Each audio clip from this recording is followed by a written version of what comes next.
Oke. Nah, untuk keyboard yang akan saya bahas kali ini atau saya build dan mood kali ini, build ataupun mood, ini dia keyboard dari Paradox Gaming. Yep, dari Paradox Gaming dengan tipe Ghost ZX84. Ini adalah keyboard sudah pre-built, bukan barebone, dengan 80% size dan 84 keys. Totalnya ada 84 keys. 84 key. Oke, ini dia untuk boxnya. Ini ada banyak sih untuk variannya. Oke, di bagian bawah.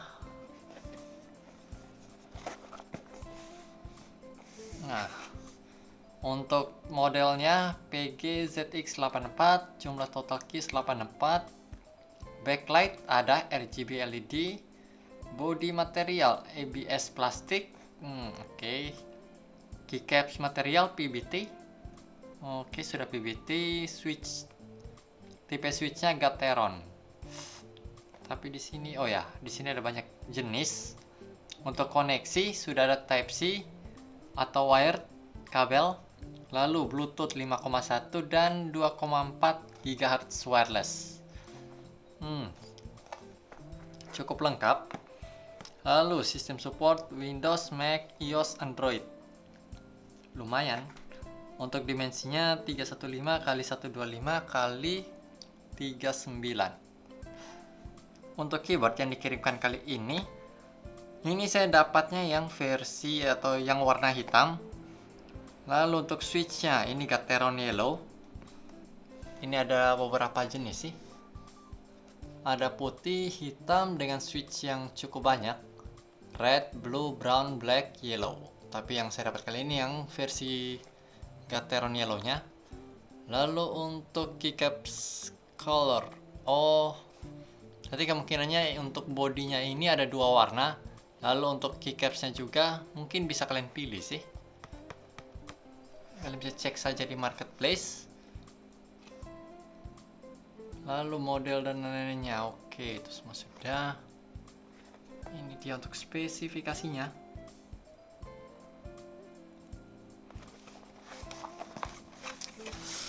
Oke, nah langsung saja ke unboxingnya.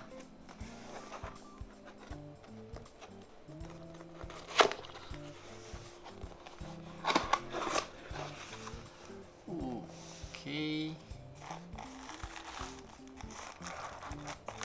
Yang ini yang versi hitam karbon.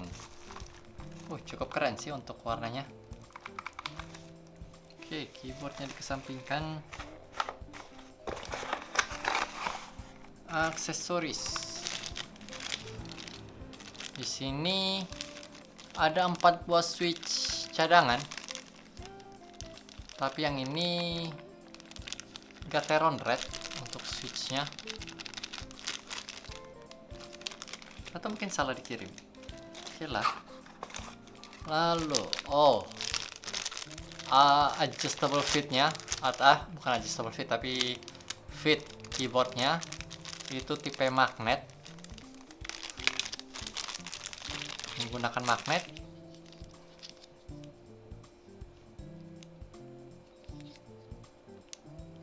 Oke, rawan hilang sih. Lalu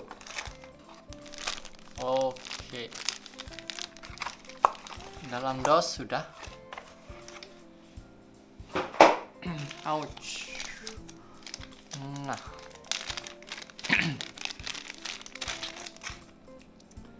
switch puller maupun keycaps pull. Lalu kabel USB Type A ke Type C.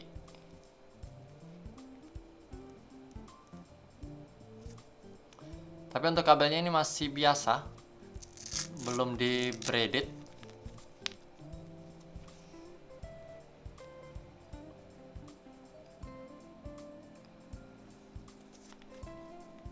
Ya, lumayan lah.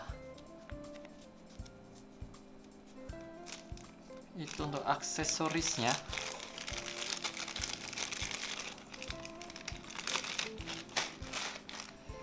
Dan kita langsung ke keyboardnya. Oke, tidak ada dust covernya. Jadi langsung ke keyboard dan kartu manual, buku manual, kartu manual. Oke. Oh, ada USB untuk bagian bodinya. Lumayan.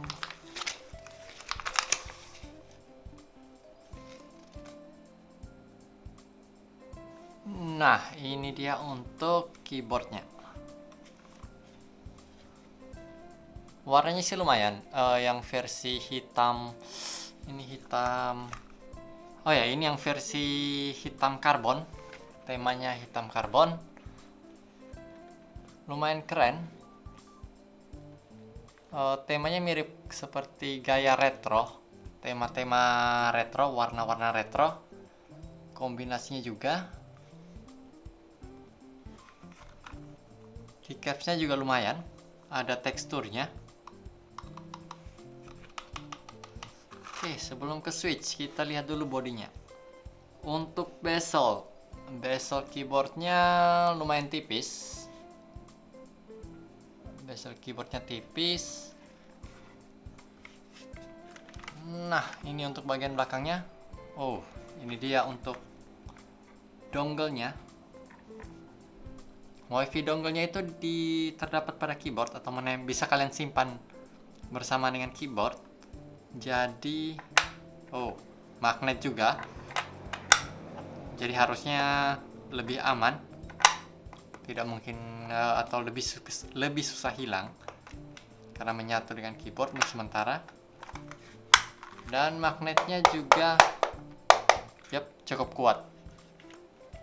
Oke, untuk suara belakangnya.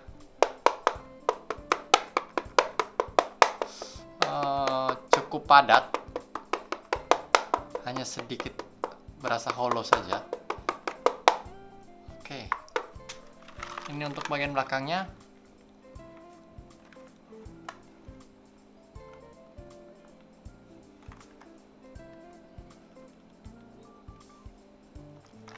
Lalu samping.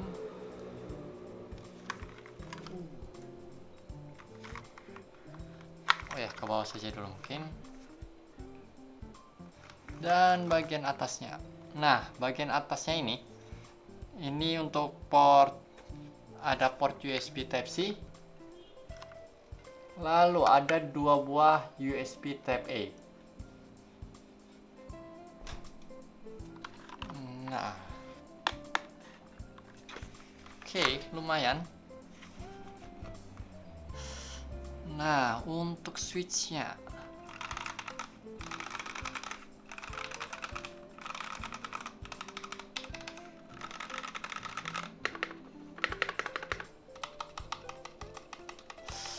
Untuk stabilis ini sepertinya butuh diklip karena feel-nya ini kurang kurang enak sedikit sih. Paling ini harusnya diklip. Ada bagian yang harus diklip. Lumayan sih. Tapi untuk rattle-nya minim. Untuk backspace aman. Untuk enter ada sedikit rattle dan sedikit pingy. Oke, spacebar-nya lumayan.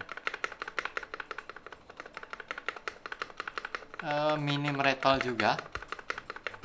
Tapi masih ada sedikit. Tapi lumayan sih untuk bawaan stoknya ini. Suaranya juga cukup enak.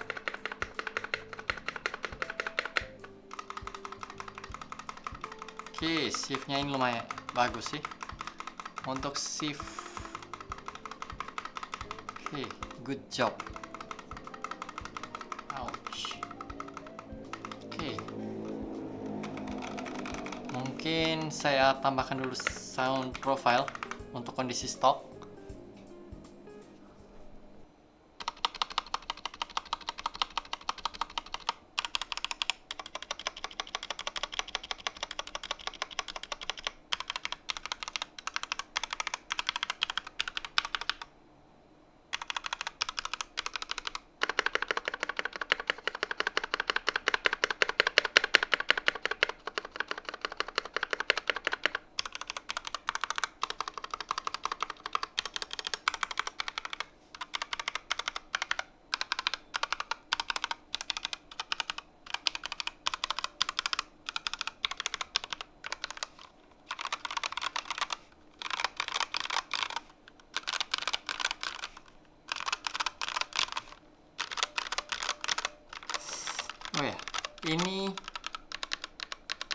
ada suara springnya, entah terdengar pada mic, tapi terdengar suara spring dari switch. Oke.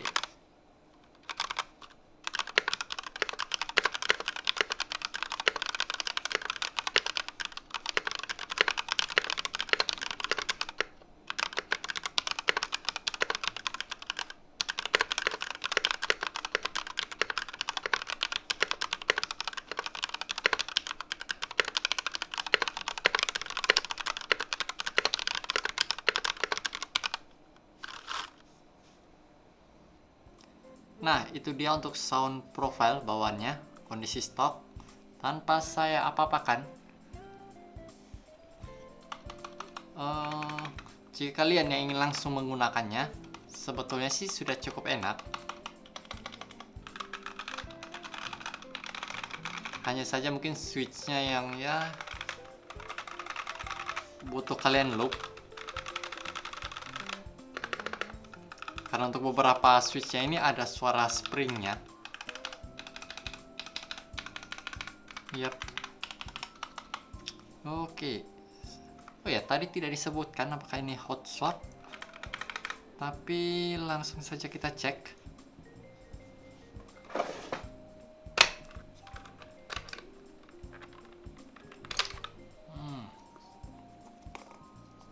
Oh, double shoot ya ini. Sepertinya sih mirip dengan double shoot.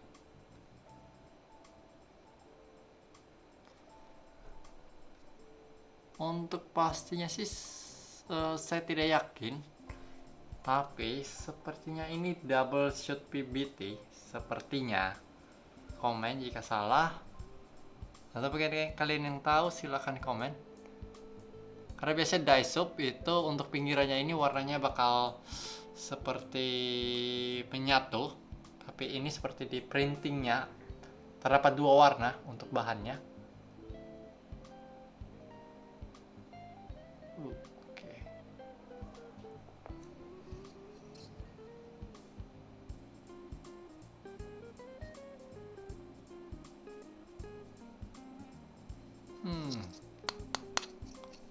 Untuk ketebalannya sih lumayan, tergolong tebal untuk bahannya. Nah, saya lepas dulu saja mungkin semua agar kita cek untuk hot swap maupun keadaan steps stabilisernya. Oke.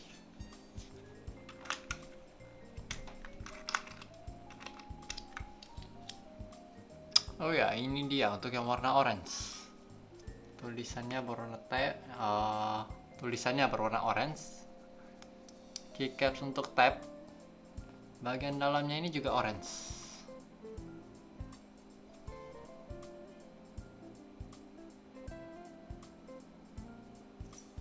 Oke.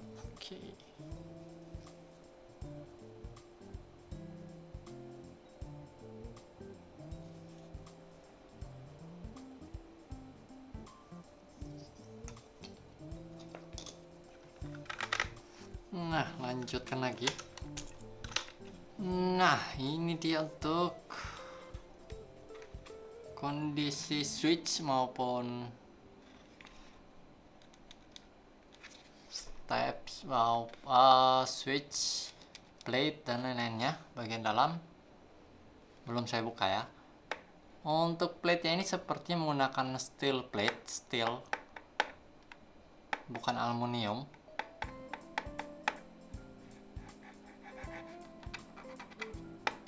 Tapi suaranya mirip seperti plastik. Tapi kayaknya sih ini steel.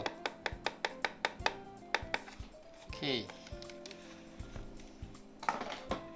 Saatnya dicek untuk soketnya. Semoga hot swap. Yap, hot swap.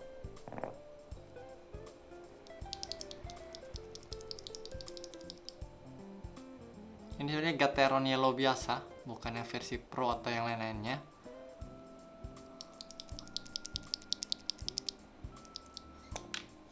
Nah, oke,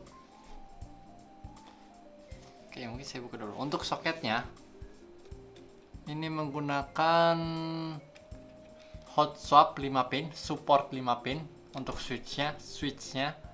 Lalu untuk posisi LED-nya ini tenggelam ke dalam. Jadi untuk switch apa saja bisa masuk. Dan juga untuk posisinya ini north facing atau LED-nya menghadap ke atas, berada di posisi atas. Oke, mungkin tidak terlihat. Cuma nanti saya tunjukkan saat dilepas kondisi PCB-nya. Nah,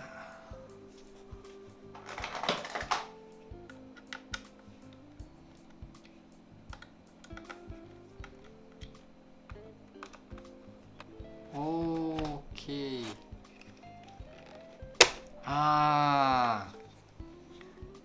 Nah, betul kan?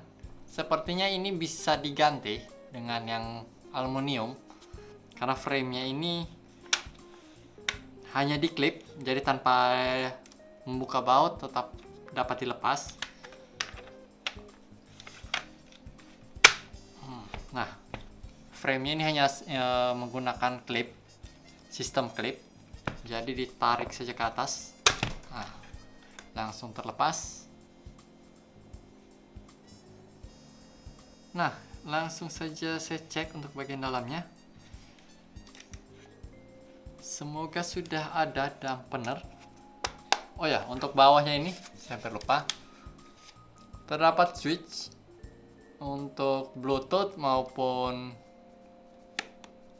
wireless ada di bawah, dan juga ada on off-nya. Switch untuk on off. Jika dinyalakan, oh iya.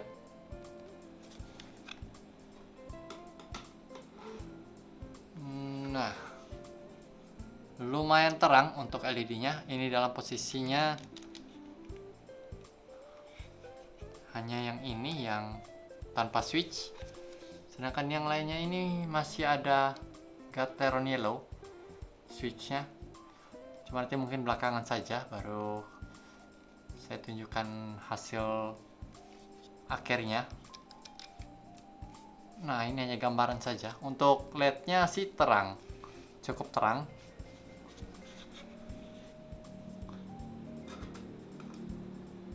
Sekarang ke bagian dalamnya. Oh ya, ini harusnya bisa langsung dilepas karena sudah dilepas 6 bautnya. Oke. Yap. Ya.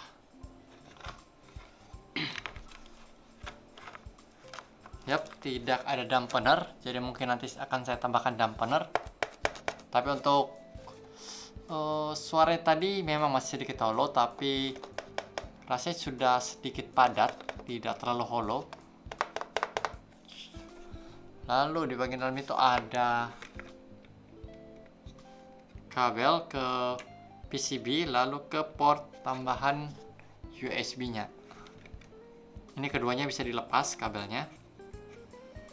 Jadi saya lepas yang dari PCB-nya saja. Oke. Dan juga baterainya.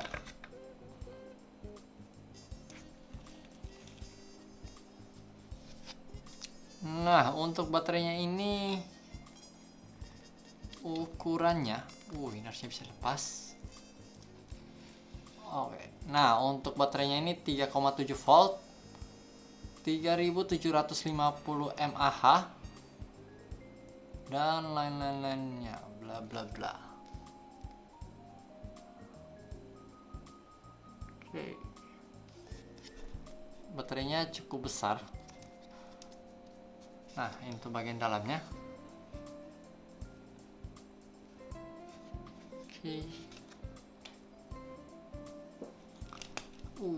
Oke, dan ini untuk PCB-nya.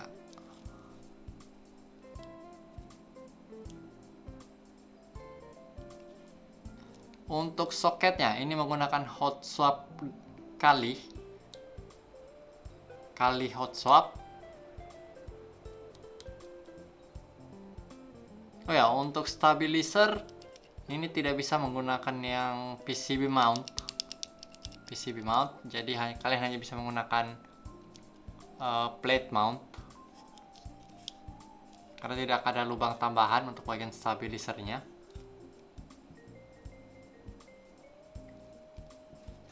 Nah, untuk switchnya sudah dilepas. Sekarang saya coba untuk wobble pada stabilizernya.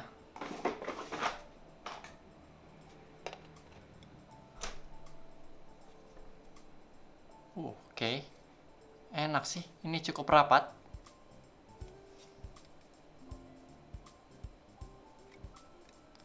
Stabilizernya cukup rapat, jadi tidak butuh di tape mode lagi.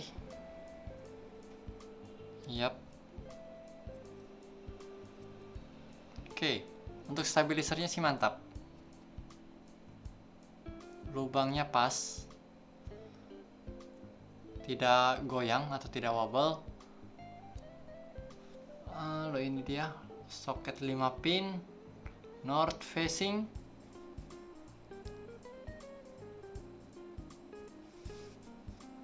Lalu ini bagian belakangnya. Oh ya, untuk platformnya tidak ada platform, atau biasanya busa yang terdapat antara PCB dan plate.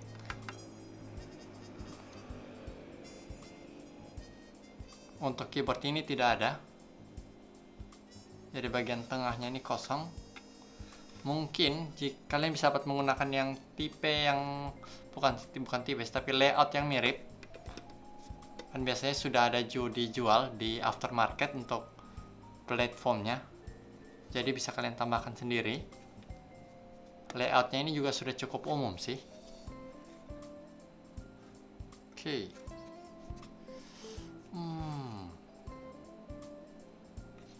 Stabilizer ini harusnya sih sudah ada loop.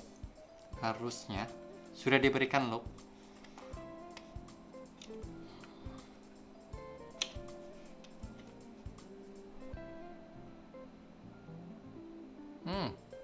Oh ya, sudah ada.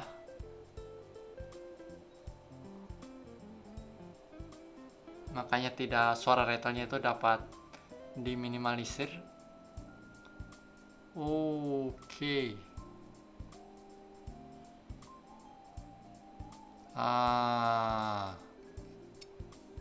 Yap. Untuk kakinya ini harus diklip.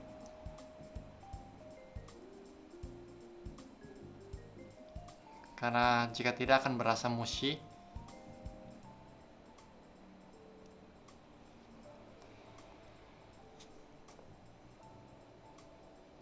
Oke, itu saja mungkin untuk bagian PCB dan plate-nya. Nah, mungkin sekarang duluan, atau pertama saya loop dulu untuk switch-nya, lalu baru masuk ke mode stabilizernya. Oke.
Oke, nah ini dia untuk keyboardnya setelah selesai di mode.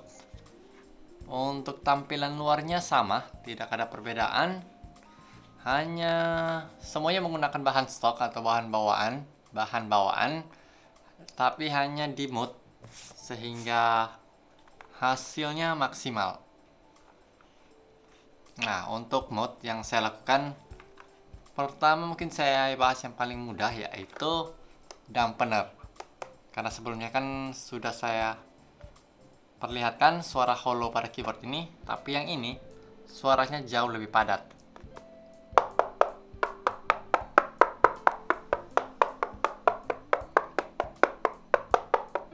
Nah, suaranya itu jauh lebih baik. Jadi ini juga salah satu yang saya sarankan untuk menghilangkan suara hollow pada case-nya. Lalu yang kedua, stabilizer. Untuk stabilizernya itu sebetulnya untuk yang bawaan itu sudah cukup enak, walaupun masih ada mungkin ya, karena ya pada dasarnya tidak mungkin semuanya itu konsisten. Mungkin ya yang kalian beli ada retailnya. Jadi saya sarankan di mode kalian bisa menggunakan Holy mode maupun band 8 wire mode yang saya gunakan ini. Lalu yang kedua, di klip bagian kakinya sehingga menghilangkan feel mushy pada stabilizernya. Jadi feelnya itu jauh lebih enak. Lalu untuk plate tidak saya papakan, tidak ada mode karena pada dasarnya stabilizernya ini sudah cukup rapat dengan plate-nya ini. Jadi tetap bisa digunakan. Lalu yang terakhir switch, dan ya bisa dibilang itu suatu keharusan agar feel-nya itu maksimal. Switch-nya itu di loop. Kalian bebas menggunakan Krytox atau mungkin yang lain, brand yang lain. Silahkan saja sesuai selera kalian masing-masing. Dan ini dia untuk hasilnya. Jadi mode yang saya gunakan dampener, yaitu menggunakan busa untuk bagian belakangnya menghilangkan suara hollow. Lalu stabilizernya saya mode menggunakan band 8 wire mode, dan juga kaki stabilizernya itu saya clip sehingga feel musinya hilang. Dan yang ketiga ada pada switchnya, yaitu di loop. Oke, dan ini dia untuk hasilnya. Ya, dilihat dari luar sih sama 100%. Oh ya, di sini ada logonya. Dan tidak ada lagi yang tidak ada lagi tambahannya sih. Yang lainnya sama seperti keyboard lainnya. Oke. Oh ya, untuk RGB kita coba dulu.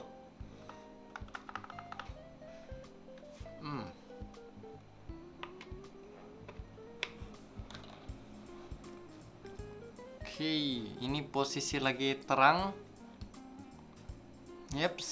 Hampir sama dengan yang terlihat di kamera. Biasan cahaya di bagian bawah keycapsnya ini hanya sedikit terlihat. Untuk cahayanya,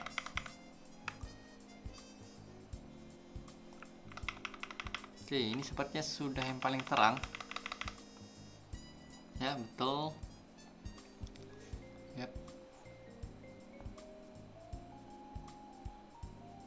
Jika kondisi terang, maka biasan cahayanya itu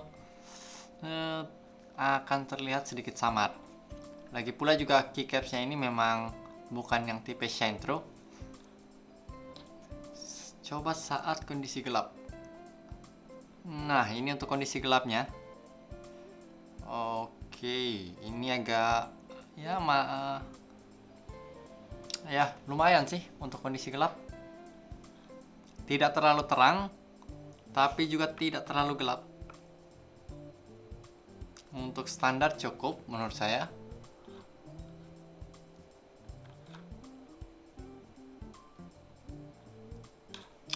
Ya, untuk RGB-nya boleh juga.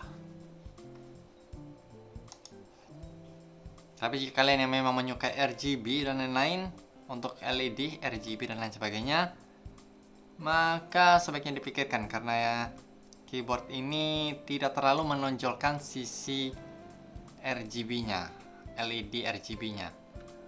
Nah, untuk softwarenya ini ada di website resminya, jadi bisa kalian download langsung. Nah, sekarang kita kembali ke bodinya. Nah, untuk build quality dari keyboard ini juga ya saya bisa bilang lumayan atau sudah cukup baik. Untuk jika tidak salah keyboard ini berada di kisaran harga 800 hingga 900 ribuan. Jadi untuk build quality-nya juga sudah cukup mantap. Plastiknya juga tebal, hanya saja tadi itu suara hollow pada bagian case keyboard ini yang harus kalian perhatikan agar suaranya jauh lebih enak. Nah, untuk berat dari keyboard ini juga ya lumayan berat, tapi tidak seberat keyboard aluminium. Nah, jatuhnya di 819 gram.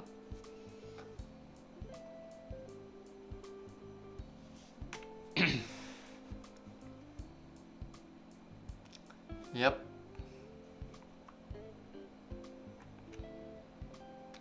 Berat total untuk keyboard ini 819 gram.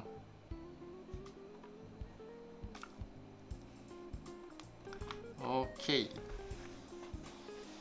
Nah, mungkin itu saja yang bisa saya review dari keyboard ini.